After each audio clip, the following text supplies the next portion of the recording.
My bet is that it's easier to drift lower than cut through all the resistance above. Tell me in the comments, what do you think? And here's my story. So this is a dilemma. I am bearish. It's playing out really well. Sold calls to buy puts, and then after the drop, sold covered puts against the puts we have. So the puts are up 28%, and we have another $100 per contract to expire this week if it holds up its support.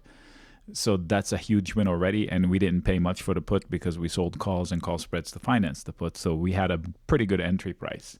And we were picking a fight with logic and some levels on the left. And then I just saw literally a few minutes ago, a write-up says this stock is ready to take off. So me not being to be completely dismissive to see if I need to lock my profits, I'm just looking into it. I think they're anticipating the breach of the highs at 156, and they are right. If they do that, this thing can go to 164 or higher. I don't like this set of candles. I don't like this set of candles. They have pretty ugly candles on the way down, so we can chalk it up to the investors in the stock don't really know what they're doing, and they don't have a lot of conviction. Otherwise, they wouldn't get rid of it this way or clamber on top of each other in order to buy it up that way. You would think this is Tesla. It is so volatile, and it's like one of the most boring companies on the planet. First of all, this is a weekly chart, and it's going into a prior fail from January of 2022. Do you remember what happened in January of 2022? We started a 10-month correction. Just now, it's going back into that. Not an ideal place to start longs. So, and then looking at the financials, I'm more convinced that it's not worthy of a breakout. And if it does, it will be shortable as well.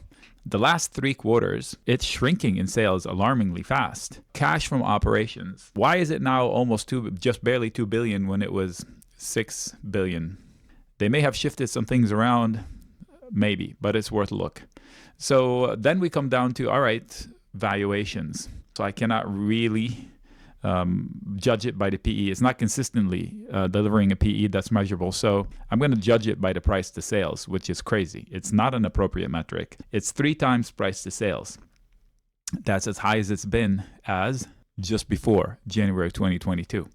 Any which way you slice it, fundamentally, it doesn't favor a breach, a huge breakout. Amazing run, huge recovery rally, markets at an all-time high supporting it. So let's drill down to slower time frames. I have had this blue box up there because of this one candle. You see it right there. That is a problem on the way up. They will need a headline, a poke of sorts, a catalyst to get it through that blue rectangle that I just drew. I may lock some profits in respect to the other people because they are good technicians and they do good work on charts, but I bet it will not do it organically. Someone will have to goose it up